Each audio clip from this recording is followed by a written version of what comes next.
Hey, it's Wednesday, time for another Action Figure Adventures video here on SEO Tour Review. Today, Baby Skeletor and I are taking a look at two G.I. Joe Collectors Club exclusive figure subscription service action figures. We've got the Samurai Warrior Budo and the G.I. Joe Commander General Hawk. Pause it here to read Budo's bio, and pause it here for General Hawk's. Here we've got our two figures out of the package. We're going to start by taking a look at General Hawk.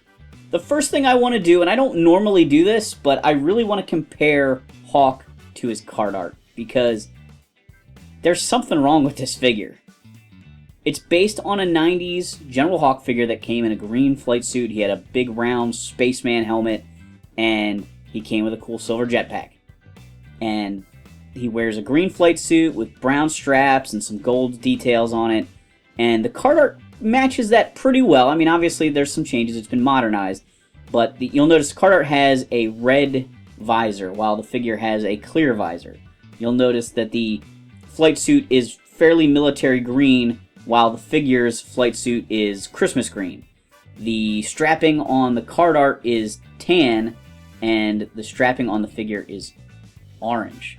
I really would have preferred him to look much more like the card art than this figure. Now that we've gotten that out of the way, let's take a closer look at Hawk.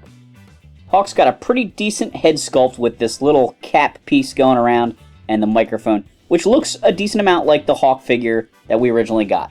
His helmet here, I believe, is reused from another character.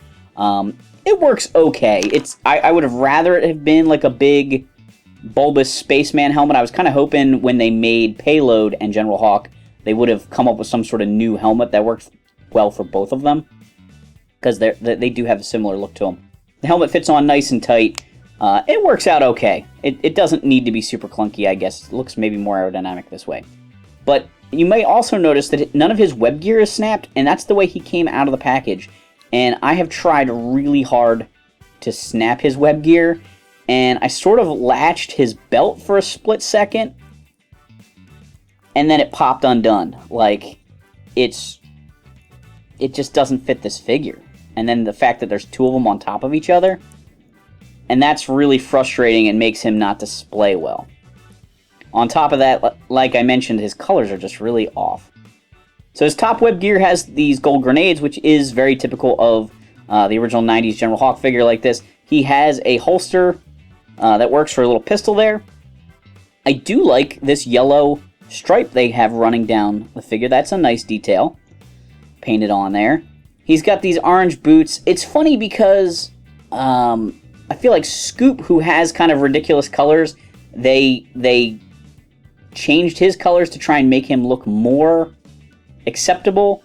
And then Hawk, who has good colors, they changed them and made them way less acceptable. I don't really understand it. He's got nice ball joint at the head there. Standard G.I. Joe, modern G.I. Joe shoulders and elbows with a rotation. He's got swivels at the wrists as well as a rocker, which is pretty impressive there. I guess most of the figures have that, but these modern figures, but it's cool. He's got great hips. The web gear does get in the way a little bit, and it would get in the way more if it was actually attached. He's got double jointed knees. He's got swivels and rockers at the ankles there. His backpack, which does not look exactly like his original one. As a reused, we've seen this a couple times now, and it's got a cool spring-loaded feature. It does have little missiles on the bottom, which is also neat because the original Hawk figure had missiles, even though his were on the wings. These fit on the side. I feel like this makes him look kind of like the Vulture, and I think since Spider-Man Homecoming, anytime you get a flight pack that looks like wings, yeah, that's kind of where your brain's going to go now. But this Hawk really just feels like the Vulture to me.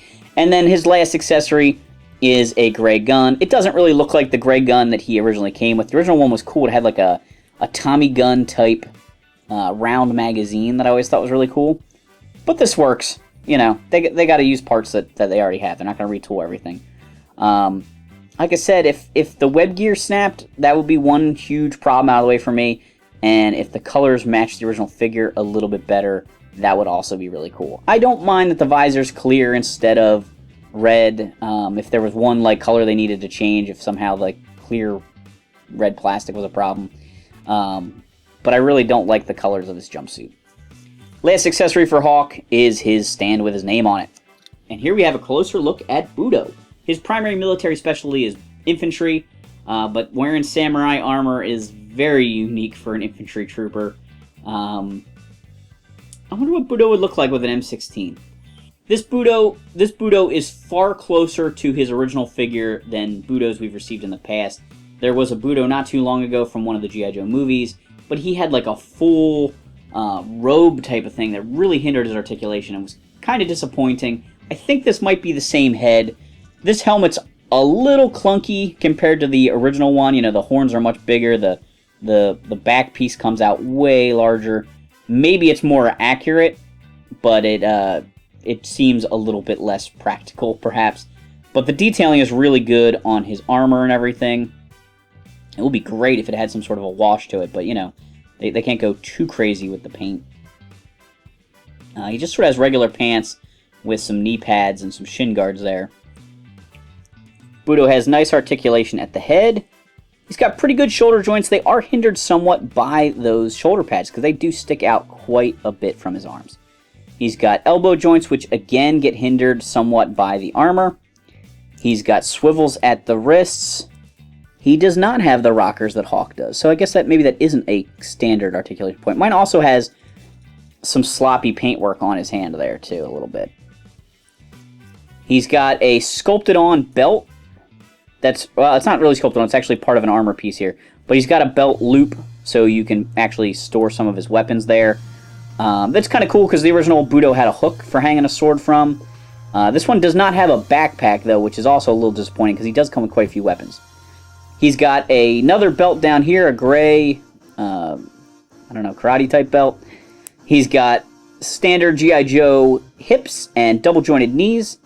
He's got rockers at the ankles that are very nice. I like his shoes, too. They're sort of like those barefoot running shoes, or maybe some sort of official samurai footwear. I don't know. It does make his feet look a little tiny, though, compared to his upper body. His upper body is very chunky with all this armor, and then his feet seem very, very tiny. So that's kind of funny. He comes with a long sword, which is really nicely detailed, and it's got some paint apps to it, which I think is great. He comes with a smaller sword that also has paint apps on it. And then he's got two sais, which again have paint apps on them. So they really went all out on his accessories having paint apps, even though his armor and stuff is a little bit plain, tad plain. But he's, I guess, the better of these two figures, which, that's fine with me. I do like Budo a lot. He's very odd and very not military-esque.